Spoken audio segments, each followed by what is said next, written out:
All right, today I want to talk about something super fun. And sometimes I feel like I'm a broken record. I talk about the same things over and over again, maybe from different perspectives or pulling different elements from my experience or a client's experience, their wins, my wins, things that I see out in the market, and trying to break through these mental barriers that people have where they've been told this is the only way to create a business. This is the only way to grow a business. It has to be linear. It has to be through advertising. It has to be what you can see right in front of your face. So I talk about partnerships, collaborative growth strategies, exponential growth strategies. I try to pick apart what I've seen successful businesses do.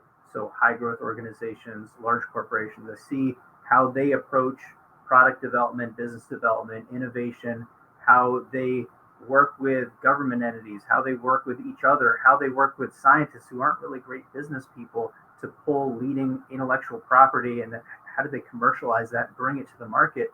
I try to take that experience and make it really accessible and easy to understand so you can implement it tomorrow in a normal e-commerce business, in an apparel business, in whatever the vehicle is that's going to help you achieve your personal goals, your business goals, life goals, impact goals, whatever those might be. So I want to talk about partnerships today because we could dive in deep and nitty gritty and talk about joint ventures and mergers and acquisitions and like the business technical pieces of it, or we could talk about really simple, basic elements like selling stuff together. And that's really where I want to go today because I want you to walk away with understanding a few simple things because we will go step by step. But I've already put out a guide that is very accessible and really it is step by step. If you go to the podcast, I have the collaborative growth framework. I spent 5, 6 episodes, 30 minutes, 45 minutes each, and we step through every single point from how to pick who to partner with, how to develop that relationship digitally, how to build it on a business level, how to pitch them, and then what to pitch them.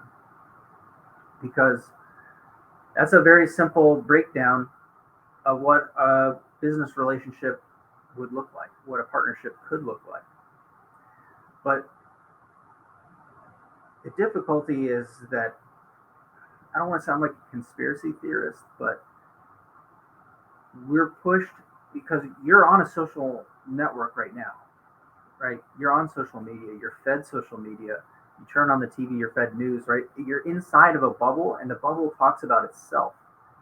And you're only going to hear success stories of brands that are doing things like promoting their success in the channels that you're looking at. So once you step outside of this matrix, you realize that that's not actually how it works.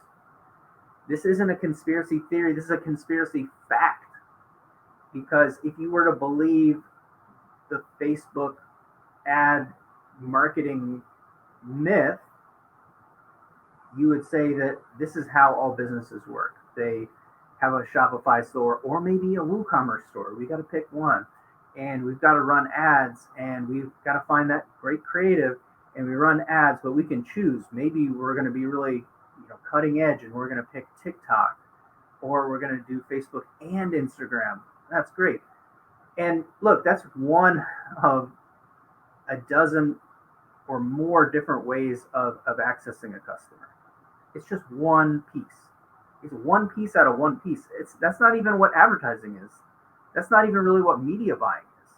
But it's not a conspiracy theory, it's a conspiracy fact. You're sitting inside the matrix. And I want to share my background working with bigger businesses, doing what would be objectively more boring things. B2B deals, sales contracts, sales agreements, building out sales networks, looking at how the bones, the back end of those businesses actually look. And I want to share this with you because the majority of products are still not sold through e-commerce. Okay, they're not sold direct to consumer. That's why this was such a big thing. Is like we're constantly, as somebody in the product business, I'm looking at that shift, and yeah, it's growing and growing, but it's not growing in the way that you're being told that it's growing. That is one element. And when we get down the road, we can talk about how to scale, and scale being, if I put $1 in, I'm going to get a little bit more than $1 out. But like growth right now, scale, that is just a strategy down the road. Whereas if you look at how high growth businesses work, they work through relationships. And when I tell people this, or they look at the collaborative growth framework, the biggest pushback that I get is, I don't know who to partner with. I don't know who that would be, because we make it super simple, and who has already earned your audience. Because this helps us break through another lie that's told to us, is that people buy from people that they know, like, and trust.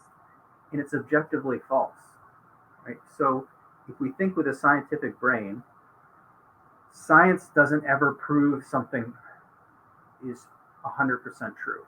That's not what science does. What science does is it comes with an idea, and it's able to prove that it's objectively false, or that it is not true. You can't prove that something is true. It would be an infinite iteration of proving that it's true, it's true, it's true, and then what is false about it. So when we have these ideas like people buy from the know, like, and trust, all we have to do is go out into the universe, and then we can find that there's innumerable instances where that is demonstrably false. It is also not true enough to be helpful. Okay, so if you were to try to get every single one of your customers to know, like, and trust you before they purchase, you would have a terrible time growing a business. That's kind of a silly way to go about things. Julie and I are putting on a small program, a mastermind, about building an audience that buys. And that is one way of building an audience. They really are consumers or customers of your content, your thought leadership, but how to develop that know, like, and trust, and then turn that into customers. But in general, this is also, it's not true, right? So this is, again, not a conspiracy theory. It's a conspiracy fact. We're told that because we need to be injected into this social media hamster wheel, into the matrix, where we're building networks for other people. We are the actual engine, and we're being monetized by these platforms. So it is helpful for somebody that sells a content platform, or sells how to do this or how to do that, that you need to go out and you need to build this specific type of social audience, or this specific type of followers, or that this is how you're going to get people to know, like, and trust you. You get people to trust you when you give them a product and it's amazing. You get people to know you through the channels that they already buy. And this is the issue in general. And what we're going to be diving in really deep into the mastermind is there's many channels of accessing a customer. And when we start looking at attention, we know that everyone's attention is finite, and there is much, much more pulling at that attention than we can rise above. So what your common marketing strategy, I don't know, or let's say tactic is to put content or messaging inside that traffic channel and add to the existing noise. So to try to take attention away from an existing functional channel, and to steal it. Look at this. Hey! Oh, Julie, you come on and keep me in check. What kind of lies are you telling? Right now, I'm just going through what I call conspiracy facts. I love it. Yeah, because I'm not a conspiracy theorist. Theories are for science. In real life, we just have facts. Yes. Yeah. So I was saying, like, this is something helpful to understand. At least in my opinion, this is how my brain looks at stuff. It's like, in science, nothing is 100% true. We don't prove things to be true. We prove things to be false. So when somebody says something like, hey, everyone buys from people that they know, like, and trust. You can't prove that to be true. You'd have to go to every single person on earth and say, did you buy from somebody that you know, like, and trust? But you can prove something false with a small sample set. So, like, if you just think about your own actions, you'd be like, I don't really trust Jeff Bezos, but I just bought that for some other reason, right? Yeah. And so we're going through these.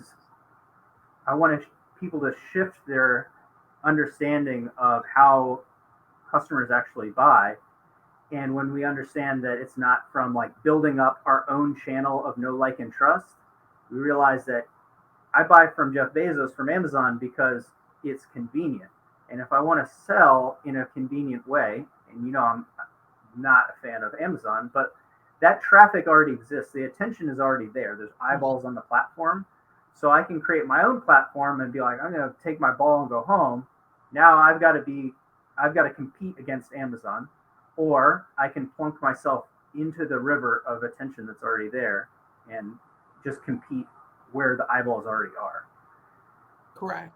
Yeah. But also, you could say that one of the elements, like, so the trust element is there, right? When you buy on Amazon, you know, you may not know Jeff Bezos, but you know what the process is. You know you're going to get your product. You trust that you can return that product if you don't like it. So the elements are there. They just look a little different than we tend to think about them. Like if I'm going to buy from you, Callie, I got to know you, I got to like you, I got to trust you.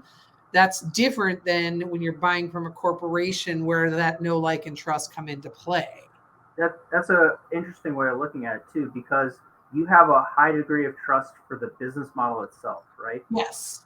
And so let's look at that as a channel, right? Or in the case of this is like we're accessing customers, and that this is a legitimate channel. You could think of it as it's a platform channel, right? So Amazon is a platform channel, like Etsy is a platform channel, etc. And yes, you're leveraging the know, like, and trust factor of the platform itself versus the product, right? Yeah. Yeah, and that's like the whole premise of partnerships, right? That's like a low energy version of a partnership, but it is a partnership. Is that they already have your audience. Yep.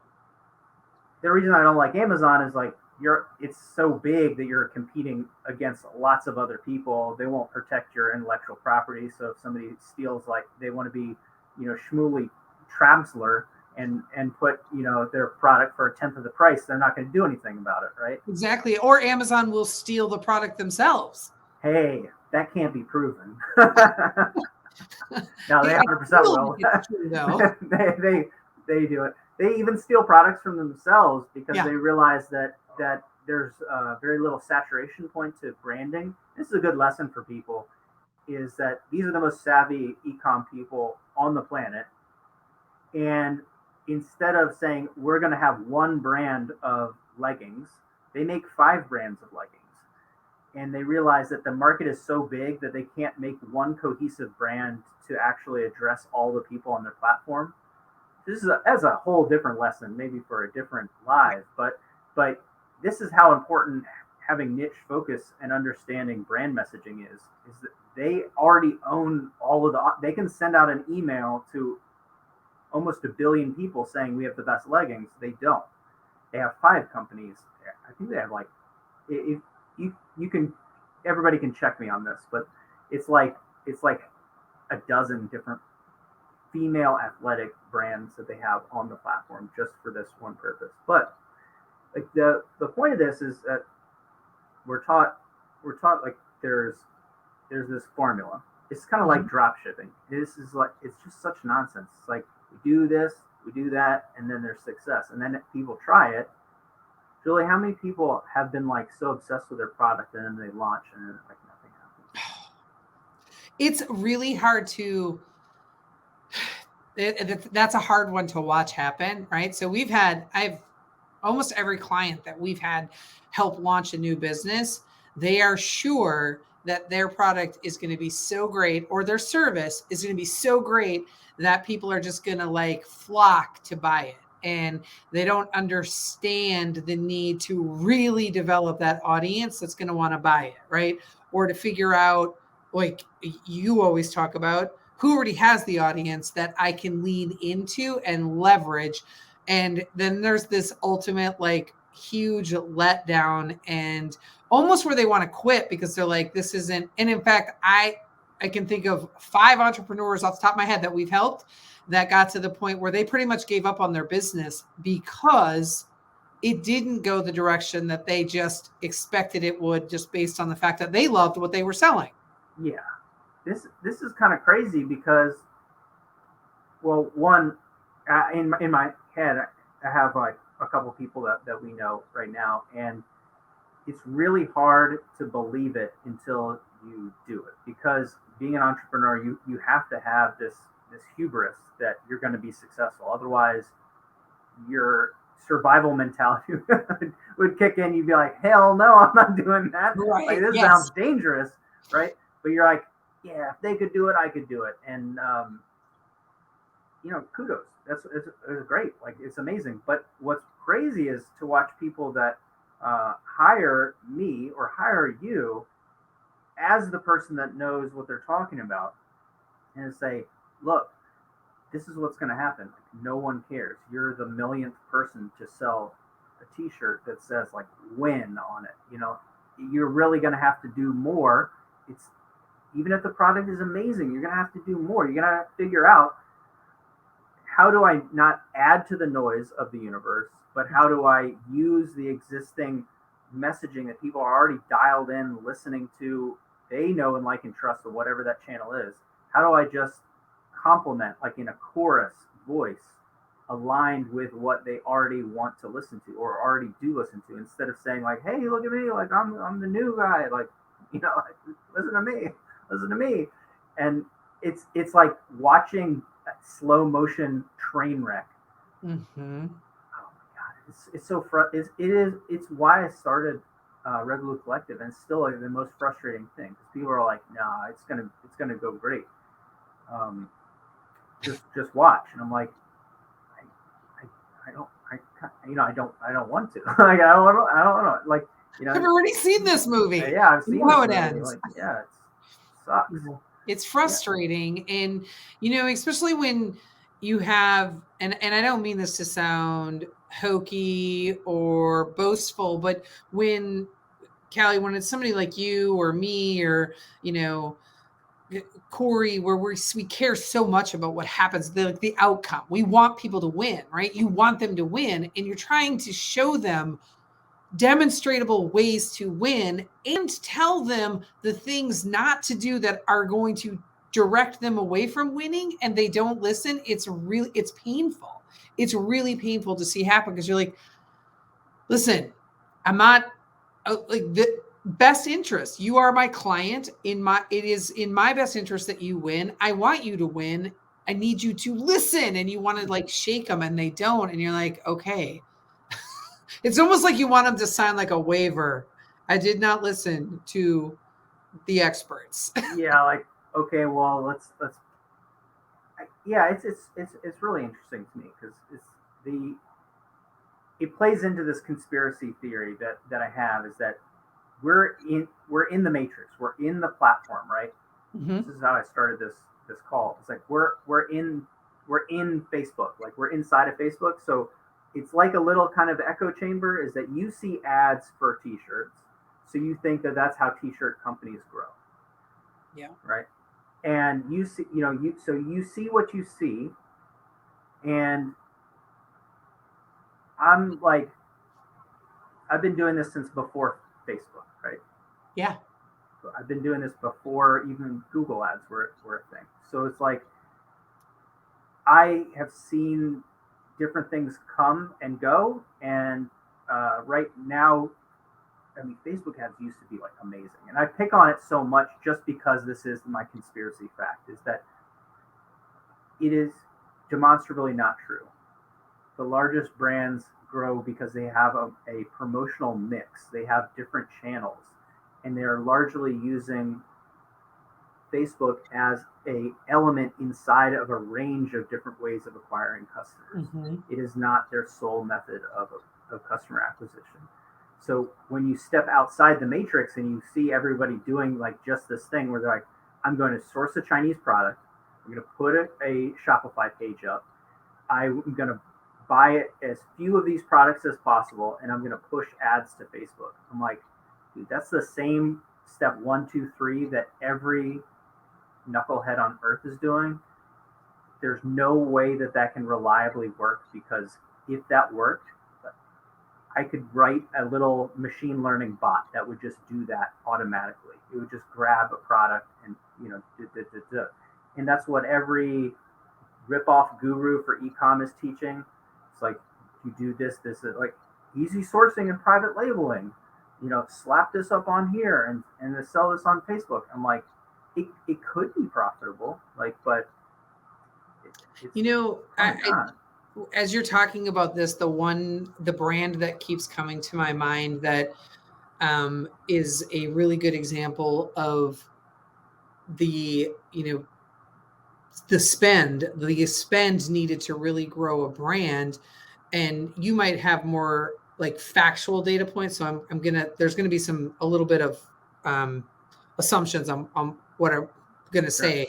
Lions Not Sheep, Sean Whalen. Yeah. Like I know he opened up his entire playbook to the people that are in the den, right? Mm-hmm. To talk about how he grew that brand, but he literally was spending hundreds and hundreds and hundreds of thousands of dollars on paid ad, not just on social platforms, but off of them as well. Mm-hmm. Now, I don't know if he took advantage of partnerships or not, but I know that their ad spend is phenomenal to grow that business, right? So to grow it at the scale that he grew it, that wasn't just word of mouth and running a couple of Facebook ads. He spent hundreds and hundreds of thousands of dollars to get people to recognize and see that brand and see it over and over and over again, and just thousands of hours of A/B testing to figure out what worked, what didn't work, what time to run the ads, all those things. And I mean, you look at, he had set these huge goals of, I want to sell, I want to have like $1 million month in sales. Mm-hmm. And he achieved that, $1 million in sales. But the side of the equation that people don't hear about is the amount of money he spent on ads to get to $1,000. And it wasn't that he didn't hit that $1 million. He didn't hit the $1 million for free. He paid to get there. Yes. He spent millions of dollars on ads, right? This is the piece. So for everybody that's launching, and if somebody's hopped on a call with me, I probably walk them through launch math, right? Because this is what, to me, an actual marketing plan involves some kind of, we're going to do this over time. This is what we're going to achieve. This is what we're going to spend. These are the results that we're going to see. So I have a little calculator that I built for people, so they don't just have to listen to me. They can play with it. They can check my math, right? Run a little ad and check my math. But if you are really clever about getting emails and you want to do a lead magnet style campaign, pre-sale campaign, it might cost you $5 per email to get. And then you figure, okay, well, based on how dialed in I am, if I'm really great, I have a super tight offer, 10% of those people are going to buy. And I'll tell you, that would be amazing if that happened. Like, it would be amazing if 10% of your email list even clicked versus purchased, right? But let's just pretend, because this is what the people that are selling the strategy that I used like 6 years ago, they're selling it now for like launching products. And they're like, this is the way to do it. Well, at $5, we run through the math and I say, like, what's your minimum order quantity? Oh, 500. Okay, great. So 10%, that's 5,000 people, right? Mm-hmm. Is that right? Yeah. 5,000. That's 5,000 people on the list that I spent $5 a piece to get on the list. So do you have $25,000 sitting right here to build that email list? And they're like, no. Great. That strategy is not going to work. Let's find the next one. On to the next one. Yeah, like no big deal, right? It's just that you're playing a game against people like Sean, who, I'll be honest with you, when he launched his business, he launched it because he had some really, really wild viral posts, right? And that's what really accelerated his business. his clothing business. And then he used the profit and growth from his already existing audience that grew because of some really wild posts. And then he poured that into ads in the hundreds of thousands of dollars or the post $1 million a year level of ads. And he sends out lots of emails that are provoking, and he continues to make and nurture his audience through a number of channels, including a private community, including, other offers, including, like, et cetera, et cetera. So when you look at that and say, like, I want to be Sean Whalen and I want a t-shirt company, you look at what that is and say, like, do you have the attributes that he had when he would launch that to be successful? The answer is no.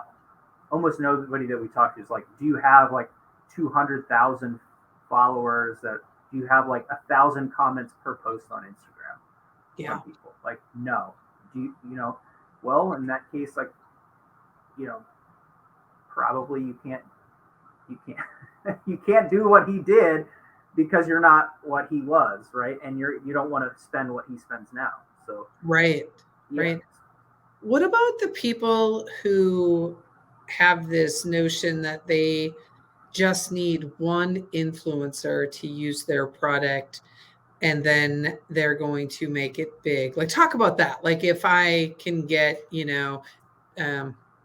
Justin Bieber. No, I don't follow Justin Bieber. I want to go record and say that, Callie. But let's say that I can get Justin Bieber to wear my t-shirt. Like, what is that? Like, first off, what's the likelihood that you're gonna be able to do that? And second, what is the likelihood what's the most likely outcome of that happening? Is that instant success, like add hot water and boof, or? So there's a lot of pieces to this. One, that's not a predictable way of growing a business, right? So that's not a strategy. It's like hoping. So will that result in sales? Like, that's a different conversation that we'll have in a second. But like, it's not predictable to say, like, I am going to get like this star to do this thing. You haven't created an offer that's in alignment with them. You haven't used the collaborative growth framework to build a relationship where that kind of thing is inevitable. Like, that is a strategy that over time will 100% result in something like that. It is a system of behavior that will result in a relationship that can change your life and change your business. But just jumping in and saying, like, yeah, I'm going to start a t-shirt company, get Biebs to wear this thing, people are going to buy it. Like, the probability is low, but like the predictability is none, right? So like, you don't know if it's going to be picked up. And the problem with predictability being low means that your business has high variability. And the issue with this is, like, let's just pretend like that worked. So I just had a call last week with somebody. They have an impulse purchase product that's for a domestic application. It's sub $50. And for that, I do like, say, TikTok influencers, because the product's demonstrable, it's cheap, and like, if somebody uses it in a fun way, it's at an impulse purchase price. Okay. The problem is that he sold out like within 10 minutes of the post. Right. Mm-hmm. And the other issue is he can't get any more of the product for 8 weeks. And what I've seen with other brands is that they weren't so smart to say that they were sold out, and they ended up with a lot of unfulfillable orders. That's a bad spot to be in. Yeah. So, or they went like this and they said, oh, well, this is our quarter's inventory. And they got a quarter or 6 months worth of sales in like 10 minutes, and they can't fulfill it. They can't process the orders. Everybody's upset. So it takes them weeks to process the orders from a day's worth. So because they have high variability, they don't have a business engine that can support that level of engaging each customer, handling all the returns, even putting stuff in the box, because they haven't done something like work with a professional fulfillment company yet. They're like, oh my God, I can't afford that. Now I have to have it, and I don't have the time, right? So, we talk about things like baking in scale as soon as possible in the business. But yeah, the influencer thing, it works for the right thing on the right platform to the right people. Yeah. But you would have to build that relationship. And I think that it works a whole lot better to do it with somebody versus like having them accidentally do it. So if you had 1 million followers, to me, this is why I said like you don't need 10,000 followers. You need one key relationship. If Yeah. you had an audience and you're selling cool stuff and you're always reviewing things and showing stuff off, and then we created a household product together and we co-marketed it together, or I had it and we build it. I like very simple relationships, and I want to talk about this is because people overcomplicate what these relationships need to be so much. They want big agreements and like joint venture. They're like, we're going to start a new company, and it's like now we've got to get a bank account and get these agreements and like file this and get logos and websites. And I'm like, dude, why don't you just say, if you sell this, like I'll make you get 20% of all the sales. Yeah. Right. And it's like, okay, well, does that work? Yes, it works because it incentivizes them to post it.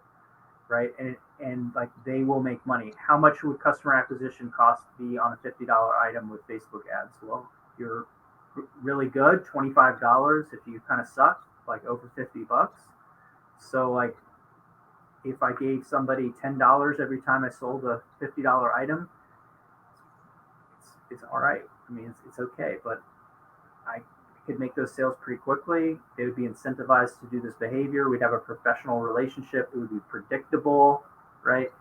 There's a lot of value to that, but that's just one relationship. I don't have to spend all my time like becoming cool or whatever. Yeah. I love the point about people overcomplicating things, right? It doesn't have to be complicated. You keep it as simple and as easy as possible, and that gives everybody even more, it's a bigger incentive to want to work together again and do more things, right? Rather than this overly complex, let's get like all these contracts involved. And here's the reality, like if you don't trust the person that you're going to be partnering with or working with, then don't work with them. Yeah. Don't work with them. So like if you look at the growth framework that I have, we build it off of I call 5X leader list. It's the same thing that like Ryan Stewman says, Dream 25, or there's the Russell Brunson's Dream 100. Mm-hmm. I just think that like people are so distracted that 100 names is like too many. Yes. Focus on a few people. And my whole point is that you follow those people, you support the hell out of them. And if you support them and you don't want to like buy their book or join their thing, or you don't agree with the stuff that they post, like just take them off the list. Like they're probably not somebody you'd want to do business with if you don't respect them, right? Yeah. And this is just it's like I'm trying to like make a system so simple that's like this is how to be a human being. Because when I talk about collaboration, people are like, I don't know how to build these relationships. I'm like, I understand. As an adult, it's hard to make friends, but like, like if this person was like your friend, and they released a book, what would you do? And you're like, I would buy the book. I would buy the book, and I would tell other people I knew to buy the book. Yeah. So I'm like, well, let's put that down. It's in step 2. and it's like if you ran a business and somebody was like, hey, I want to help you get more business, would you think that they were a friend or a supporter, or you think that they would be annoying? It's like if somebody just like started sending referrals my way, I'd be really happy with them. I'm like, great. Yeah, that's what you should do. That's step 3, right? So I know I have like a 45-minute episode on the podcast about this, but essentially it's like, if I keep sending you customers, you're going to be like, hey, this guy keeps sending me customers. Like there's an understanding of legitimacy. Like this person must have access to customers if they keep just sending me clients and not asking me for anything. You know what I'm saying? Like it's super simple. Like just do it. But the first problem that people have is they're like, there's nobody that has an audience of my. Oh, I swear, I just had this conversation yesterday with somebody, right? So what channels are we broadcasting on right now? Oh, we're on Facebook. Okay. All right. So this woman that I used to work for, I was just there, right? There was a chance she might be listening, and I was going to say, I was going to shout her out, We're but not on not on LinkedIn. Facebook. But I just did like a reconnection call with her last night, and she's telling me about this really cool app that she's building. And it's really cool. And it's a very specific app for a very specific community. And I was drilling her, right? I was like using like all the knowledge I've gained in the past few years on like launching businesses and asking her all these questions, and she had great answers. And then I said to her, who are your closest competitors that you've checked out? Do you know what her answer was? No, there's no competitors. Nobody's doing what I'm doing. And I'm like, Lies. if somebody's doing it, somebody's doing something very close. Somebody all is already selling to the people you're about to sell to. Who's doing it?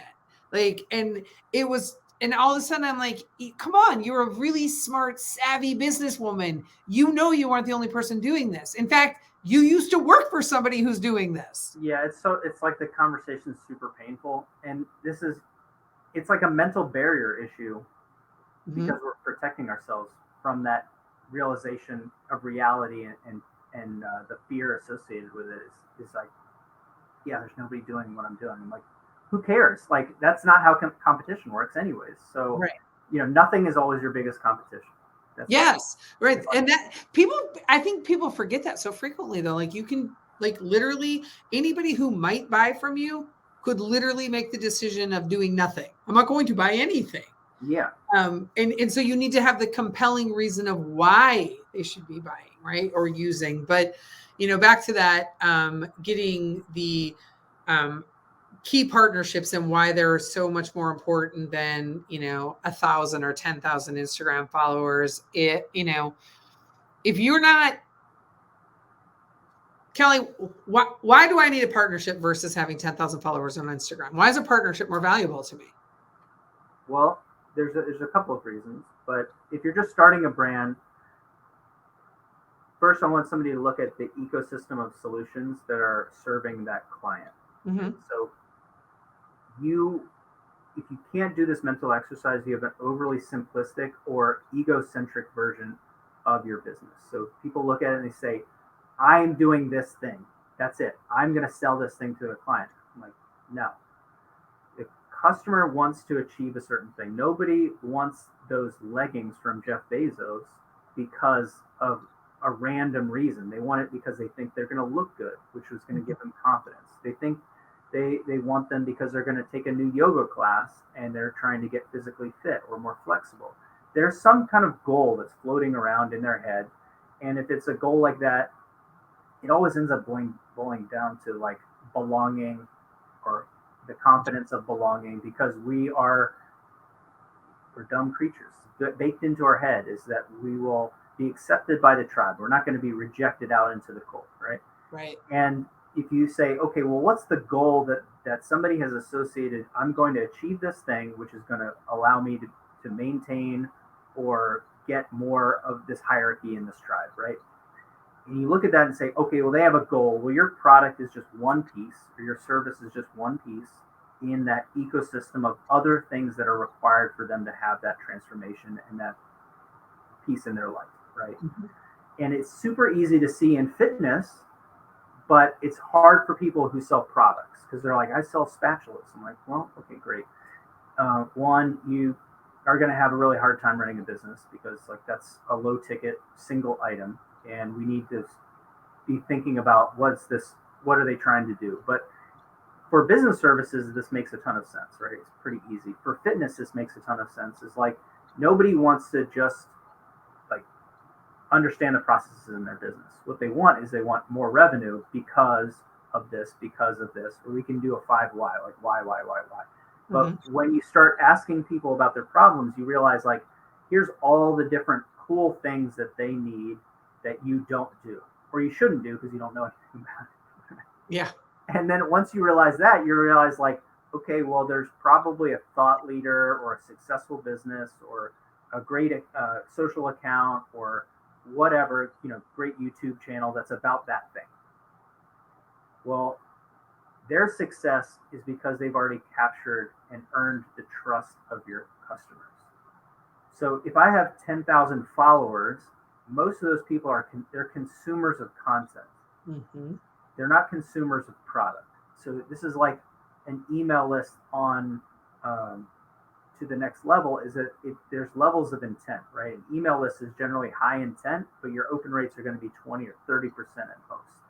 Right. And like an Instagram account, your intent, if you have a very high engagement, could be as high as 6%, but it's probably 1 to 3%. So that's at your engagement level, right? Your reach is going to be 3 to 6% engagement, would be 3% at the most. Mm-hmm. Bigger the account, less the engagement that you're going to get. TikTok is like 0.1% engagement. So people are getting like, they're like, oh, I went viral. I'm like, how many people actually like clicked and went to your website? They're like, none. Well, it's not like, it's irrelevant, right? There's no value in that. There's no value. So this is why I say like 10,000 followers, we don't need that. I need like a couple of key relationships so I can get 10,000 customers. Yeah. And we can only manage so many relationships in our lives. So it's easier to have 5 great relationships than to try to pretend like you're going to have 5,000, 50,000, like, deep relationships. It's not going to happen. You're going to have those clients. But here's the important thing for people that are launching, right? If you have a really great business and great product, you have a compelling offer, like whoa, this is an awesome offer. All of those companies, they're going to want to add value to their customers because it's something that they can ping them with. It's something that they can fold into their offer. It's a way for them to make money. You need to figure out what that pitch is for them to offer it. But for you, if you're just launching, you have zero credibility. Okay. I've been doing the same damn thing for like more than a decade. So like, I feel like I'm like relatively credible. But if I wanted to start something brand new and it was a totally different world, if I wanted to start a marketing agency, right? I'm not a marketer. If I wanted to like reposition myself as a marketer, I would have to find ways of appearing and proving my credibility as a marketer in the space. So this is for any brand, is that your circle is your credibility, right? Just like you having like ne'er-do-well punk friends or having like really nice, reputable friends. Yeah. It's just association, right? Talk about this and be like, is this guy a scammer or not? It's like, well, who are they hanging around with? And like, well, everyone they hang around with is kind of a scammer. And like, I don't know. I think that's a when, not if situation, if you ask me, right? But yes, if you're launching a brand, like it's kind of like that. Is like this is what retail stores kind of used to do for people, right? This is like what a gallery does for artists. Is it lends credibility? credibility. So, hey, I've been shown in this museum. I've been shown at this like, I have this representation. I have like this great agent. I have been sold in, my spatula is in Williams Sonoma, right? Oh, that's kind of cool. Yeah. Yeah, and those relationships, they will give you access to a outsized level of audience, but it also helps you build brand equity at an accelerated rate, right? Yeah, I want to go back to something that you said with the followers, and like, even if you had like 10,000 followers or whatever, and you have people that follow you to consume content versus purchase products, right? Yeah. If each of us thinks about how many people you follow on, let's just use Instagram as an example, right? Mm-hmm. Like, how many accounts do you follow, and of those accounts, how many of them, what percentage of them have you actually purchased from, right? Because even as our, listen, we have businesses, right? We sell things, but the majority of the people that I follow on social media, I follow to consume their content, not because I'm purchasing their products. And that is the case for almost everyone. So saying I'd rather have 10,000 followers, that's just a vanity number that makes you feel good about yourself, but it doesn't guarantee you in any way, shape, or form money in your bank account. Whereas a partnership can literally change your entire life. Yeah, and that's why on your post I was like, if anybody's kind of questioning what you were asking, 10,000 followers versus one key partnership, they don't really understand what a key partnership can bring to them. Right. Because even if those were like really big fans of yours, and there's an awesome book, Thousand Fans, based on like a blog article, but basically the premise, you say, 1,000 fans, really what the dude means is if you had 1,000 customers. So like right off the bat, I was like, this is annoying because it's teaching people the wrong thing. But yeah, if you have 1,000 customers and you're able to create a strategy around releasing subscription content or continual products or bringing them other purchasing opportunities, yeah, you can have a very successful big business. It's great. You can have $1 million business, but people equate that with I need to build a social media. Like when we say you need to build an audience that buys, people immediately think that we're talking about building a social media following. And that's why I'm telling you that you are brainwashed. You are brainwashed because you're actually in the system of being brainwashed. Yeah. And so like when I say these things, people are like, I don't understand how that would work. Like, well, you have to deprogram yourself. You're inside the matrix right now. And if you step outside of it, you realize that, wow, most really successful people don't use social media at all. Right. You can go to a room of like, this is just kind of cracks me up because we're both in all these entrepreneur groups and they have big social followings. They're like Apex is based in social media. So then everybody's like, well, you have to be on social media to be a millionaire. I'm like, no, you guys just have millionaires that are on social media. It's like it's an echo chamber. If you step out into different universes, like I'm in the manufacturing world too, right? Mm-hmm. I don't really need to talk about it too much on Facebook. There are some decent groups and things, but like that's not what I'm on Facebook to talk about. That industry is like people run $100 million manufacturing companies. They barely have a website. Right. They don't. It's not how the world works. It is a boring, quiet crusher industry. And you look at everything around you. There's somebody has designed that. Somebody has made it. Somebody has done all of the work that's imbued in everything that you physically see. Mm-hmm. And almost every single one of those companies that actually does it, they barely advertise at all because they don't need to. They're built on relationships. But like if you're in Facebook, you see the end product and you think like, okay, well, I've got my Rodecaster here. I got my like little Yeti cup here, and you're like, these are all brands. So you're seeing like the tip of the spear, or you're in these entrepreneur groups that are like, it's self-selecting. Mm-hmm. And yeah, it just kind of I think it's super weird. It's super weird to me.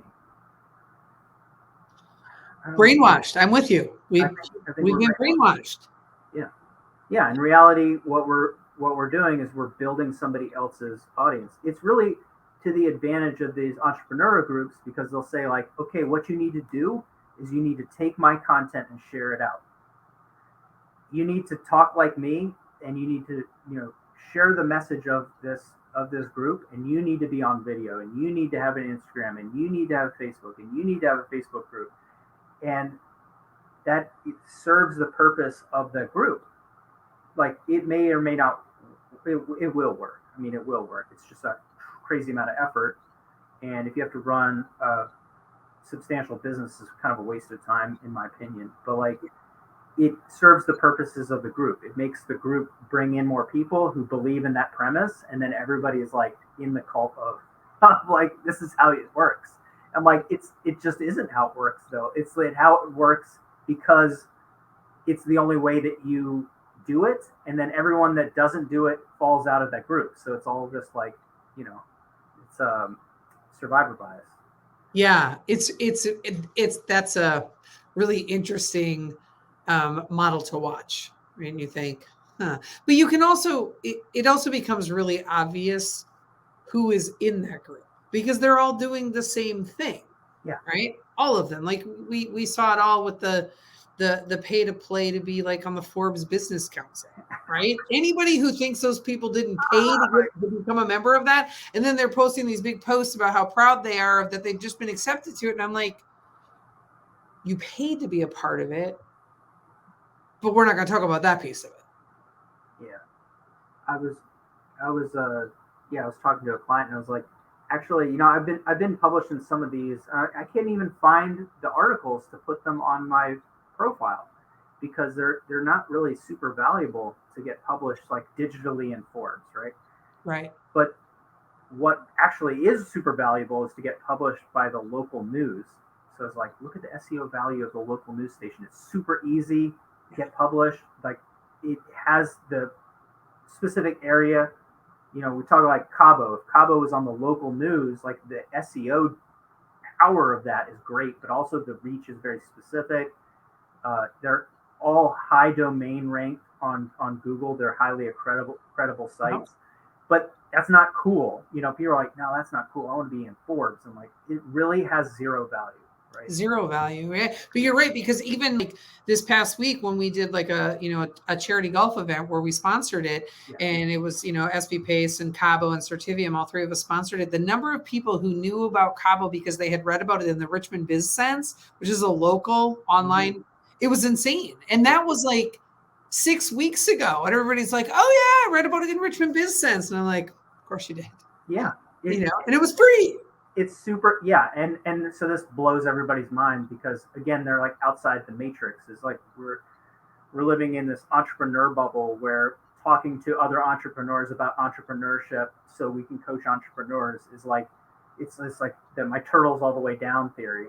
Where I'm like, why don't you just build a partnership with an actual credible business? Like I'm launching my community offer. We talked about this. Is like, hey, Julie knows a lot about M&A. Boom, there's a partner. I onboarded a bookkeeping partner. Bam. They used to run an e-commerce business. They sell bookkeeping services. Bam. The VA partner. They had an e-commerce business. They have VAs. Bam. And it's like, what are all the things that my customer needs that I'm not going to provide? Yeah. If anybody knows, I'm looking for a marketer in that slot too. But an actual good marketer or just an ad buyer. But yeah, so I'm looking at that. What's the ecosystem, sort of to dial this back? What are the ecosystem of all the things that we need to be successful? And then I just say, okay, well, Zach teaches people about podcasts, and like that fits into my nurture strategy of having a platform that lives forever. So like if people are inclined and they want to know about podcasts, like talk to Zach. But like that makes my reach with maybe 10 partnerships 1 million people because of all the people in that network. And there's no conflict because we can all be on each other's shows. We all collectively have a very strong, credible offer that can move people forward. Yep. And so like this is a strategy that's very normal for people. And like to kind of like bring this to a point is that it's a really great way to figure out who already owns your customers, to build credibility. But then what I see is people ruin this deal because they want to build this complicated relationship when in reality it's just like, hey, I'm going to send you some clients, Julie. Okay, great. And if you had an offer that you're running, I would, continual things to say, like with the bookkeeping company, I just say, hey, I want to send you clients. Maybe they have an affiliate thing, maybe they don't. But we keep that really, really simple because this relationship, this thing scales all the way up. And I signed a deal with a very large tech company two Fridays ago. And it took a long time to work through, like, this is what we're going to do. But at the end of the day, it became really simple. You have this thing, I'm going to sell this thing for you. This is how much money I'm going to make. And so this company is over $80 million in revenue company. Mm-hmm. And we're going to do some like big things. But to start this relationship, it was just, I'm going to sell your stuff. That's it. And so who's gonna turn down? I'm gonna make you money. That's it. Nobody with any brains isn't anyway. Yeah. So Nobody it's who like, likes to make money. yeah. So people are like, how do now? Okay, now I agree with the premise that collaborations and partnerships are important. They're more important than followers. I figured out who I can do business with. I've been adding value to their life, and I have access to them or access to one person away.